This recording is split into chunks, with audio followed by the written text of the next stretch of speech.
everyone. Welcome to Plants and Politics. So, for months now, Republicans have been using this really ridiculous talking point to justify the unemployment in this country.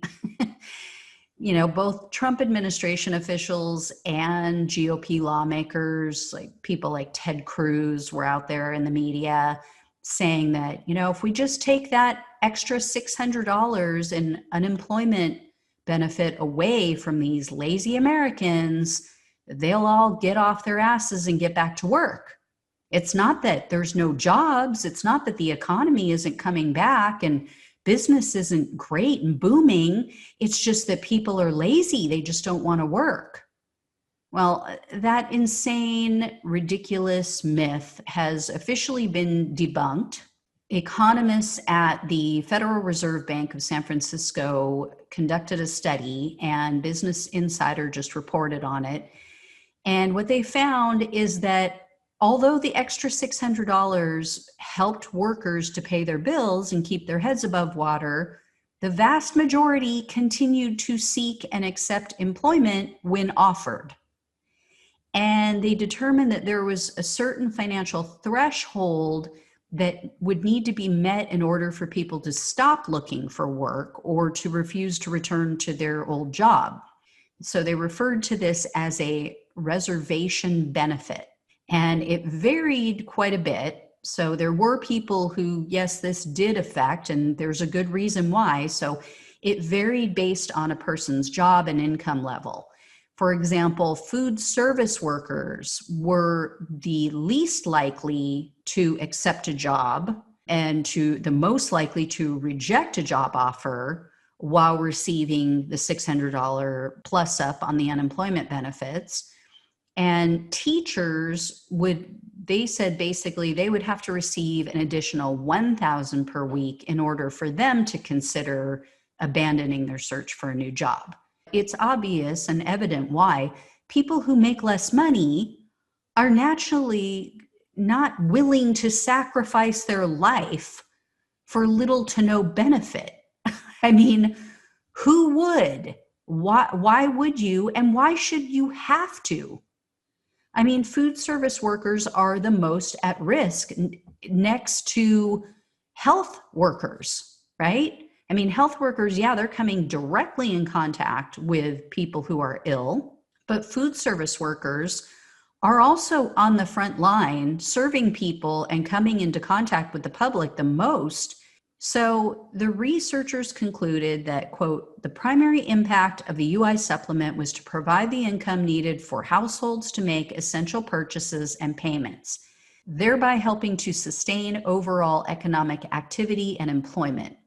Stated more starkly, with infrequent job offers and supplemental UI payments being only temporary, job seekers do not have the luxury to be choosy and delay accepting a job in favor of continuing to receive those benefits.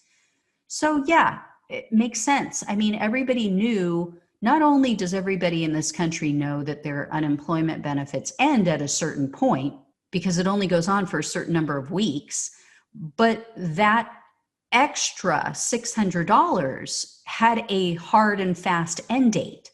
And there was no guarantee that Congress was going to get their shit together, as we've seen now for several months, to create anything new or offer additional payments.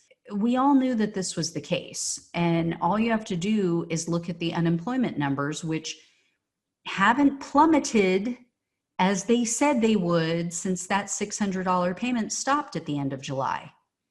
And in fact, now we're seeing numbers begin to creep up again. And, Trump had that executive order that he signed, which gave everybody an additional $300 in unemployment, $400 if the state could match it. But now that has run out. So why isn't unemployment just dropping like a stone?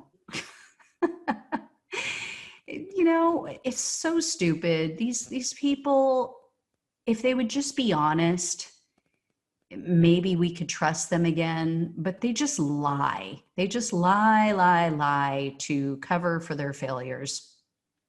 And here's the deal.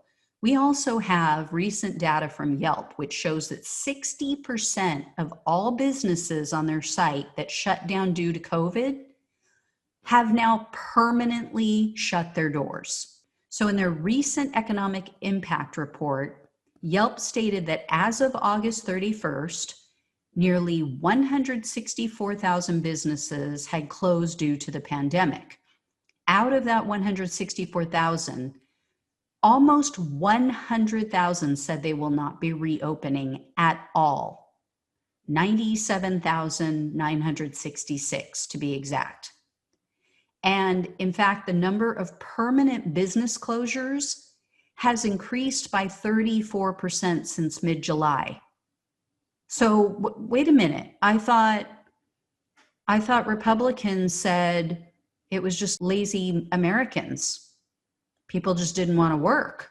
That extra $600 ended at the end of July. And Trump's increased 300 or 400, however you want to figure it, that didn't kick in until this month, until September. So what happened? And as you would expect, bars and restaurants have been hit the hardest. So Yelp reported that 61% of restaurants and 54% of bars on their site have closed permanently. Also, retail stores have been hit pretty hard. They've had a 58% permanent closure rate, and 42% of beauty businesses have permanently closed their doors. So that would include things like nail salons, hairstylists, and so forth. These Republican lawmakers and the Trump administration, they need to put the crack pipe down. That's all there is to it. They need to stop smoking dope. I just don't know what else to say. I think that they believe it themselves. I think they've convinced themselves that that's what it is.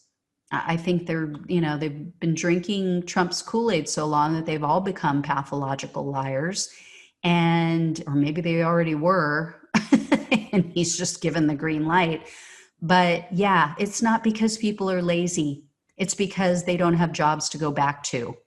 The true lazy ones in this country are our lawmakers, and they better get off their asses and do something to help people, because I don't think people realize the long-term effects. I don't think they realize the snowball and domino effect of all of this, because the people being hit the hardest are the people on the lower end of the income spectrum. So what happens when all of these people can't make their mortgage payments and their homes go into foreclosure? Or all of these people, they can't purchase anything, because remember, the people who make the least in this country are the ones who really boost our GDP and are the ones who are really outspending the money on everyday items. So if you don't have money in your pocket, you're not making purchases, which means that more companies, more stores, more businesses are going to shut down. It's going to be ugly. It's going to be really ugly. And all these people, again, are losing their health insurance or are going to lose their health insurance. It's going to be a catastrophe if action isn't taken. So reach out to your lawmakers, guys. Pressure them. Tell them people need help. This is unacceptable in the so-called greatest country on earth. As always, like, share, subscribe. I'll talk to you guys soon. Take care. Thanks for listening to Plants and Politics. The only way we can take our country and power back is to spread the truth and build an army. So remember to like, follow, subscribe, and share on Facebook, YouTube, and wherever you listen to your podcasts. Thanks again.